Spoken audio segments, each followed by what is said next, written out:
Hi, my name is Emily Cohen. My daughter Hazel is in third grade at Kaiser, and my daughter Piper is in kindergarten at Woodland. And we celebrate Hanukkah in our house, so I wanted to read a few stories for you. This is the story called Meet the Latkes. This is sort of a silly Hanukkah story. It is by Alan Silberberg.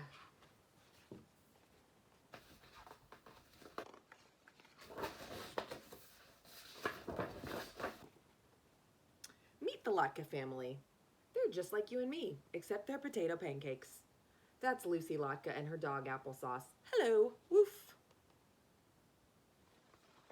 Mom and Papa are busy in the kitchen making fried jelly donuts. Safanyot.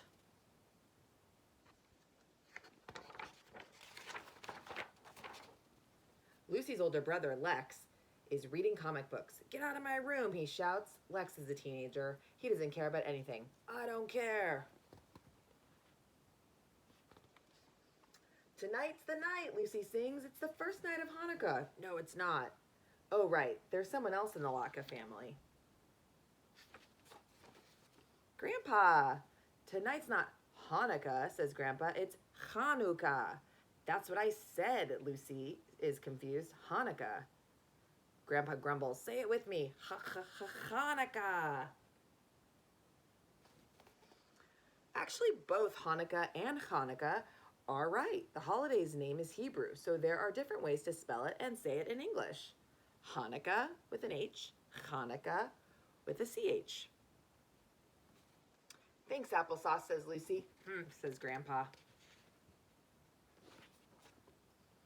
Getting ready for Hanukkah? The Latke family cooks and sings, oh, dreidel, dreidel, dreidel, and decorates the house, except for Lex. He still doesn't care about anything. I still don't care. Then, after the menorah is lit, and the dreidels are spun, and the gelt gets gobbled, Grandpa plops Lucy into his lap. Do you want to hear about the miracle of Hanukkah, my little Latke?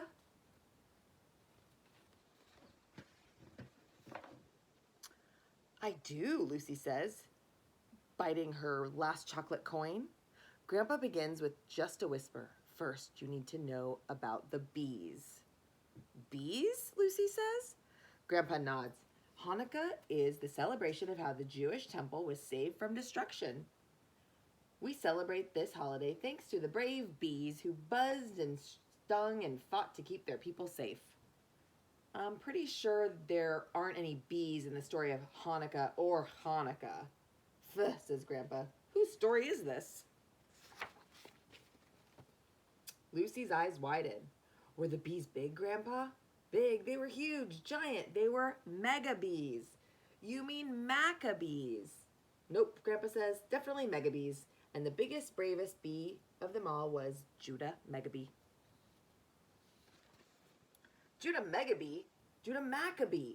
He was a mighty warrior and heroic Jew who lived in Israel more than 2,000 years ago. And there were no bees. But Lucy can see it now.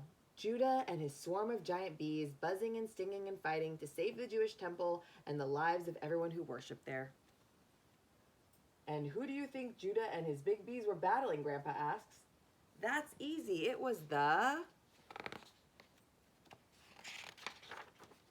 alien potatoes from planet Ha, Grandpa booms. No. Yes. This is ridiculous. Zip zap zowie wowie, Grandpa continues. Outer space, spuds invaded Earth. Lasers shot from their eyes, and they had a lot of eyes. Everyone was doomed. Help! Are you kidding me?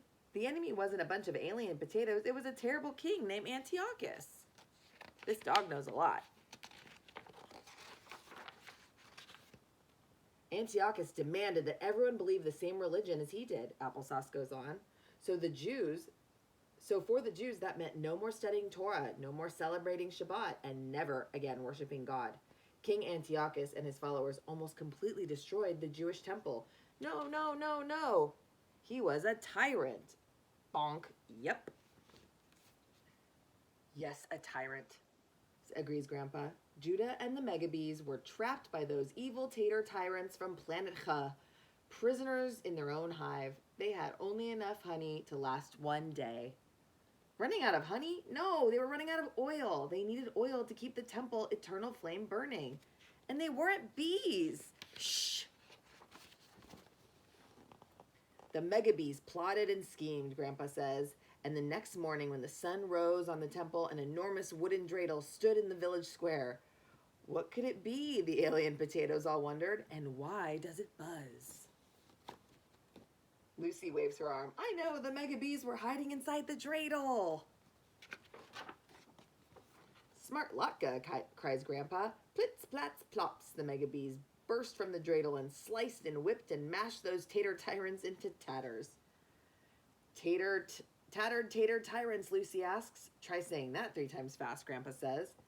Tattered tater tyrants, tattered tater tyrants, tattered tater tyrants. And then, miracle of miracles, Grandpa says, Judah Megabee stood in the middle of those spoiled spuds. What a waste, he said. And so that great warrior added some egg and onion and a pinch of flour and made something good and from the bad. Potato latkes. Us? Us? Oi. Lucy's eyes and mouth were wide open. So the miracle of Hanukkah is that a long time ago, megabees turned alien potatoes into latkes? Is that really true?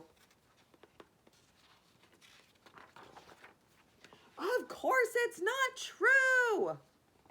The miracle of Hanukkah is that not only did the small group of Maccabees protect their temple from King Antiochus' powerful army, but also the tiny bit of oil left to light the holy menorah didn't last for just one day.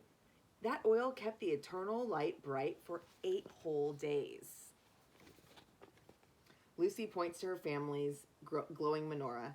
8 candle holders, 8 days of Hanukkah, of the Hanukkah miracle, and the shamus, the tallest candle to light all the others.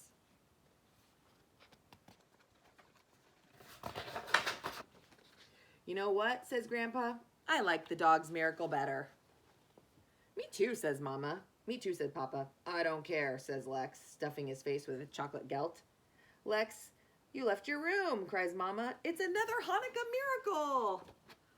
Hanukkah! Grandpa pats applesauce. Now that we all know the Hanukkah story, he gives a wooden dreidel a little spin. Who wants to hear about Passover? That's another Jewish holiday. The end. I hope you enjoyed that silly Hanukkah story. There was some truth into it at the end, but it's a fun way for us to celebrate Hanukkah. Enjoy. Happy Hanukkah.